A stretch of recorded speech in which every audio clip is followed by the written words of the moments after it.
Fearless.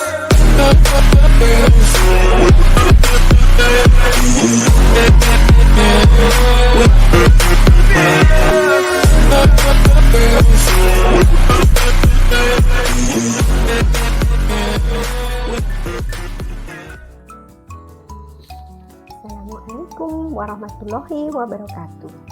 Bertemu kembali dengan saya, Ibu Dwi Agus Retnawati di pembelajaran geografi.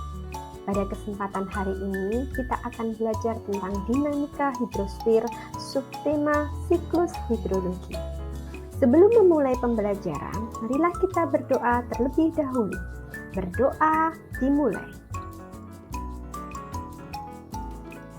Selesai.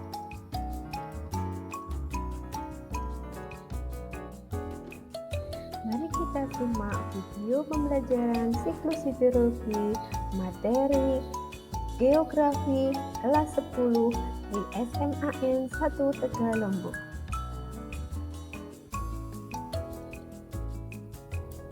Pokok bahasan yang kita pelajari hari ini adalah tentang dinamika hidrosfer dan dampaknya terhadap kehidupan sehari-hari.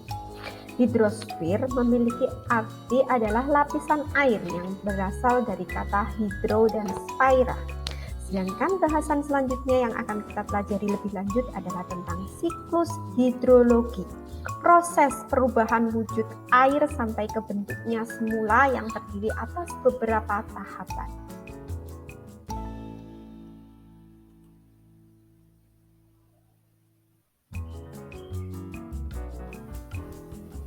Dinamika hidrosfer. Lapisan perairan terdiri atas perairan darat dan perairan laut. Perairan darat terdiri atas sungai, danau, air tanah. Sungai terbentuk dari air hujan yang jatuh ke permukaan tanah. Danau adalah cekungan luas pada permukaan bumi yang terisi air. Sedangkan air tanah adalah air yang berada di wilayah jenuh di bawah permukaan tanah. Manfaat dari air tanah adalah untuk konsumsi, irigasi, transportasi, juga pembangkit listrik tenaga air. Sedangkan perairan laut terdiri atas pesisir dan laut. Pesisir merupakan permukaan bumi yang terletak antara pasang naik dan pasang surut. Sedangkan pantai merupakan perbatasan daratan dengan laut yang seolah membentuk suatu garis pantai.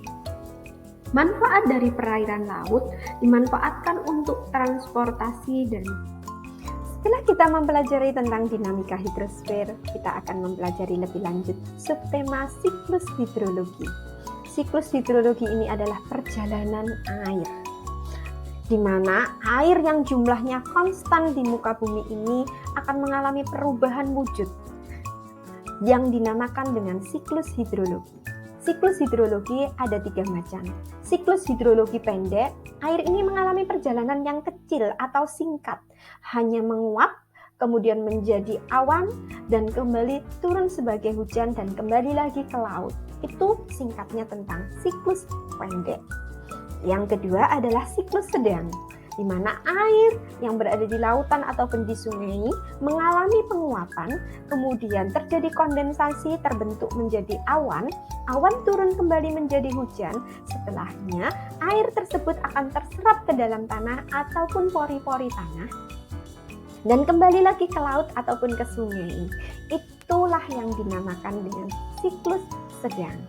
Yang selanjutnya yang akan kita bahas tahapan-tahapannya lebih lanjut agar kalian lebih jelas dan lebih tahu tentang siklus hidrologi, kita mencontohkan adalah siklus hidrologi panjang. Tahap yang pertama yang dilalui air adalah air yang ada di permukaan bumi, air yang ada di lautan, ataupun air yang ada di tumbuhan, baik itu di pucuk-pucuk daun ataupun di akar.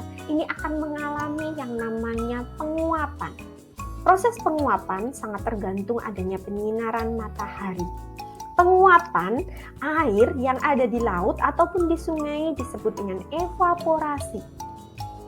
Penguapan air yang ada di akar tanaman maupun di pucuk-pucuk daunnya yang kita sering menyebutnya embun itu disebut dengan transpirasi. Dan apabila terjadi penguapan air yang ada di daun maupun yang ada di permukaan bumi disebut dengan evapotranspirasi. Setelah proses penguapan ini, maka air akan mengalami yang namanya kondensasi. Perubahan wujud benda ke wujud yang lebih padat. Jadi dari gas akan berubah menjadi awan. Setelah awan ini berkumpul dan semakin lama semakin banyak semakin berat, nanti akan terjadi peristiwa yang namanya presipitasi. Di mana ketika awan ini semakin membesar, semakin menjadi berat, akan turun menjadi hujan. Itu disebut presipitasi. Air hujan ini mengalami banyak peristiwa. Ada yang langsung mengalir menuju ke sungai yang disebut dengan runoff. Ada yang terserap atau meresap dengan cara mengalir ke dalam bumi disebut dengan infiltrasi. Sedangkan apabila itu melalui celah-celah dari pori-pori tanah ataupun batuan dan nanti mencapai air tanah atau groundwater table, maka itu disebut dengan perkolasi. Air tanah ini pun tidak akan diam saja, tapi nanti akan berlanjut, dia akan berjalan dan muncul kembali sebagai mata air dan mengalir kembali ke sungai ataupun ke laut. Itulah perjalanan air pada siklus hidrologi panjang. Dan air hujan tadi apabila jatuh di daerah lintang yang rendah atau daerah yang beriklim dingin, maka akan berubah menjadi salju. Salju itu sendiri nanti tidak akan diam, tapi dia akan mencair dan membentuk aliran sungai yang bersumber dari pencairan salju atau pencairan es yang disebut dengan gletser. Gletser pun akan mengalami perjalanan yang sama, nanti berakhir berkumpul kembali di laut dan mengalami perulangan kembali daur atau siklus tersebut. Itulah yang disebut dengan siklus hidrologi panjang. Dari materi siklus hidrologi, kita bisa melatih diri kita, kemampuan kita tentang beberapa hal berdasarkan pertanyaan berikut ini. Yang pertama, sebutkan fungsi air bagi manusia. Kedua, upaya apa yang Anda lakukan untuk menghemat air sebagai salah satu sumber kehidupan? Tiga, apa kegiatan manusia yang dapat mempengaruhi daur air? Silakan dikerjakan dan nanti kita komunikasikan di tahapan berikutnya.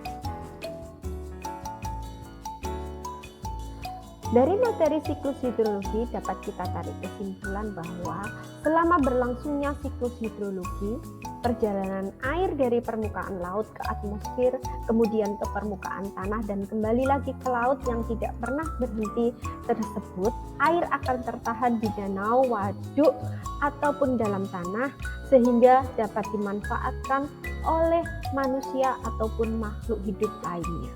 Jadi siklus hidrologi sangat menjaga keberlangsungan sumber daya air.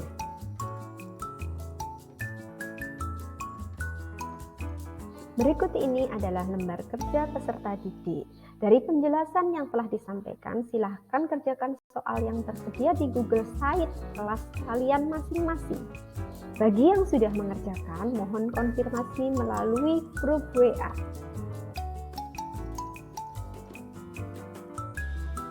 Pembelajaran kita hari ini telah selesai. Kita sudah mempelajari tentang dinamika hidrosfer dan siklus hidrologi. Apabila ada kesulitan dalam pembelajaran, silakan hubungi dan kita komunikasikan di grup WA. Dan hari ini kalian harus terus meningkatkan semangat belajar kalian untuk minggu depan. Terima kasih. Assalamualaikum warahmatullahi wabarakatuh.